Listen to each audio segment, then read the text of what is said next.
channel. Today we are going to continue our JavaScript series in which we are discussing right from the very top of the JavaScript contents that what we need to learn in order to be a best JavaScript developer. Also, it will be very much helpful into your interview. So let's start. We are discussing today code editors. So as we know that code is something which we need to write in our editor. Now what is that editor? We will understand today that the code editor is the place where programmers spend most of their time. That's right, because most of the time we need to code, so we need to code at some place. So it is a place where the programmers spend most of their time. So there are two main types of code editors. Okay, first is IDEs and other is lightweight editors. IDEs, you all know that what is IDE? It is integrated development environment, as we will study further here, that it is an integrated development environment which many people uses one tool of each type. Okay, बहुत सारे लोग इनमें से कोई एक tool use करते हैं, right? So IDE का full form तो पता चल गया that it is integrated development environment, but what does that refer to? So it refers to a powerful editor with many features that usually operates on a whole project. Okay, so it is a editor which has many features. Okay, it is a editor. Okay, it is a editor which has many features that usually operates on a whole project. As the name suggests, it is not just an editor but a full-scale development environment. Okay, so we are having a place wherein we are writing our code and we have a lot of features to use for our project. Okay, we write a code inside a project, right? So here the name suggests a code editor. It is not just a editor. Don't just go by name it, but it is a full scale development environment which gives you an environment to develop your project website. Okay, so an IDE loads the project, which can be many files. Okay, project has many files, right? Like suppose particular file is there in which you write your code. So this is what you have, many such files. It makes a whole full-fledged program to be a project. So it allows navigation between files, provides auto-completion based on the whole project. Just open the file and integrates with a version management system like Git, a testing environment, and other project level stuff. So okay, at a particular place only you get everything. You get navigation to different files using tabs. Okay, I will show you an example of editor. I have Visual Studio Code. Okay, so as you can see, this is a particular example for you which I have opened. What you can see is this is a explorer, and here we can see if I click on this, a new file will be created, a new folder will be created on clicking on to the next one.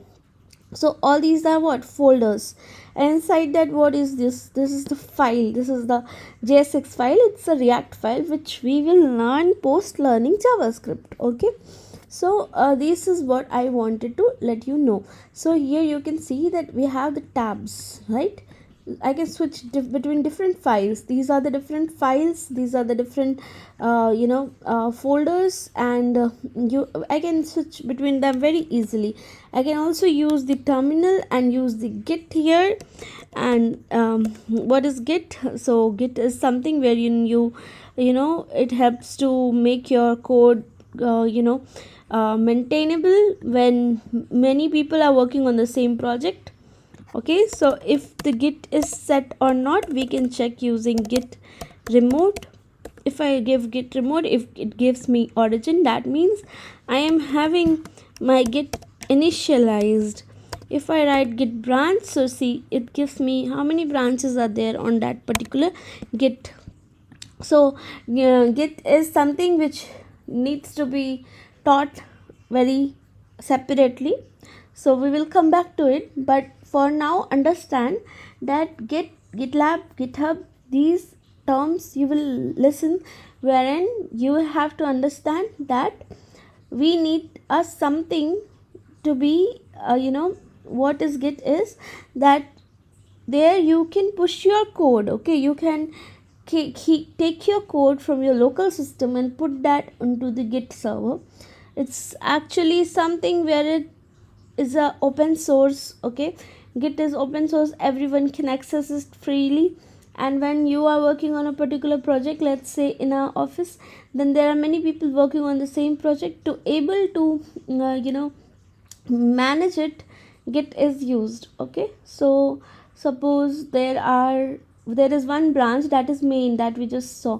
So main needs to be deployed, okay, to the server, so that all the code is updated. So if everyone start working on main, then it will bring us a lot of collision. Okay, a lot of things which you need to resolve. Okay, so that's why we use the branches. For different developers, they can make their own branch, and then they can request to merge, and then their files can be checked by the senior developers, and then it can be merged. Okay, let's come back to our topic. So if you haven't selected an IDE yet, consider following examples. First one is Visual Studio Code, which I had already shown you few minutes ago. It is a cross-platform and it is free. Okay, that means it will be working on everything, Windows, Mac, any platform. Another one is WebStorm, and it is also a cross platform, but it is a paid one. For Windows, there is also Visual Studio, not to be confused with Visual Studio Code. Okay, because for Mac we have Visual Studio Code. Visual Studio is a paid and mighty Windows only editor. We will not well suited for .NET platform. It is also good for JavaScript. There is also a free version, Visual Studio Community. Many IDs are paid but have a trial period. Their cost is usually negligible compared to a qualified developer's salary. So just choose the best one for you. Okay, that is that. It's telling us that there are many IDs available there, and some are paid, but they are not that much costly, which you cannot afford if you are a developer. But if you are a student, no need to buy any code editor. You just need to use what is free. Okay, try to use what is free the most, because no need to make your money wasted when you are not earning. Once you start earning, then also mindfully only you have to spend. Now let's start lightweight editors. What is lightweight editors? We have known that what is editors. Now we will understand that what is lightweight editors. So lightweight editors are not as powerful as IDEs, but they are fast, elegant and simple. Okay, they are not they are not like in environment. Okay, they are not having so much of features, but they are fast, elegant and simple. What makes them fast, elegant and simple is that it is a lightweight editor.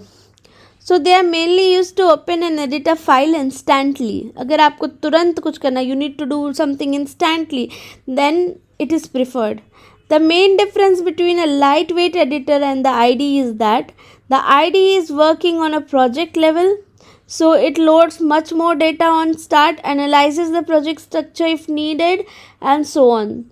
Okay, because IDE is a complete integrated development environment. We feed a project into it, so it has a lot of files. Like I shown you in the example, once again I am showing you. This is my React Complete YouTube project. So it is a folder. Now it is a project. It is consisting of these many files. So that means it is having a lot of files. Okay, but for the lightweight editors, we will see that it is not having that much of files.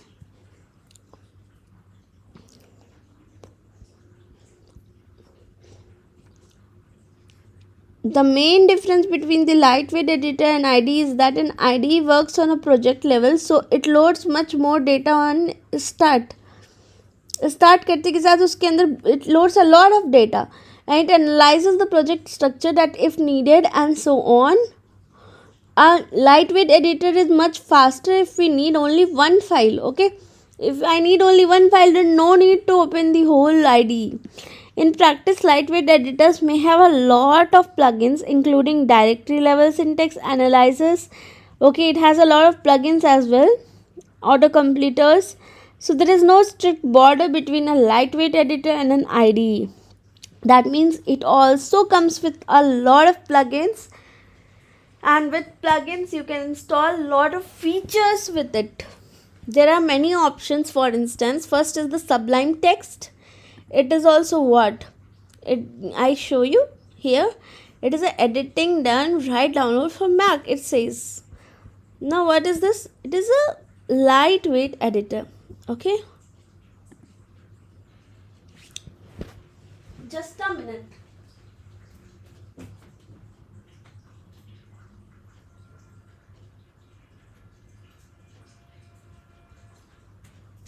Okay, so it is a lightweight editor.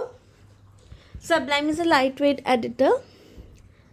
Okay, Notepad++ is for Windows and it is free. This is also a lightweight editor. Vim and Emacs are also cool if you know how to use them. Let's not argue. Okay, why it is mentioned is that we don't have to. Many of you might not agree with me, might not agree with this document, that the editor in the list above are those that either I or my friends whom I consider good developers has been using for a long time and are happy with. So these are some of the editors which are being mentioned by some of the developers, okay, in these authors community, and then have authorized it to be a good editor. So there are other great editors in our big world. Please choose the one you like the most. Okay, it's upon you. It's not strict that you have to choose among them only. The choice of an editor, like an other tool, is individual and depends on your projects, habits and personal preferences. So like suppose you have having some of your personal preferences, like I use some other text editor like code editor and I like it, then definitely I'll go with it. There is no some strict provision that you need to use VS Code only. Okay, you try, and if you try, it's really good that you are studying, you are learning on your own, and it's very good. It's the best way to learn. You need to try.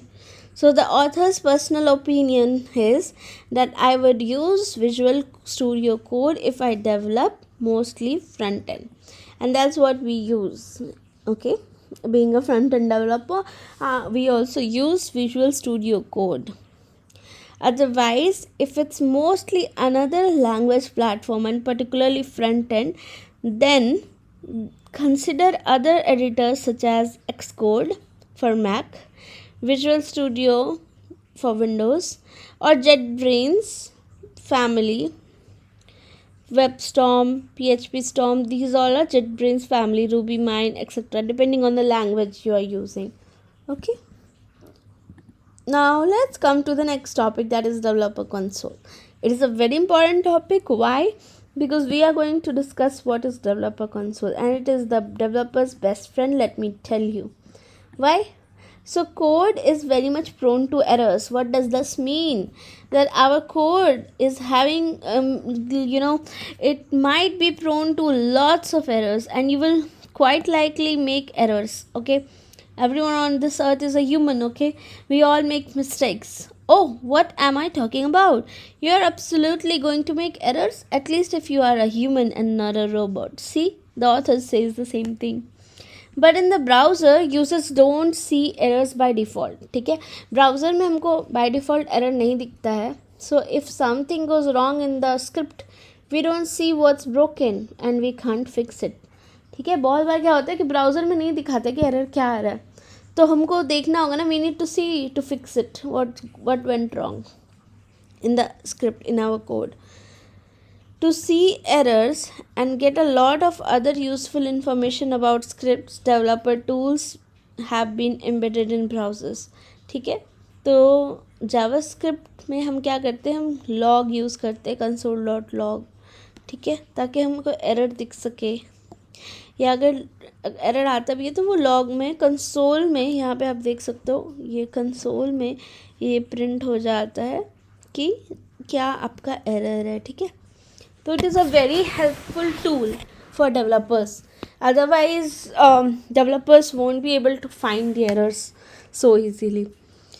I think this is a very good topic, and we will discuss it in the next video in much detail with practical. Thank you. Keep watching, and please prefer subscribing so that it gives some motivation to me as well.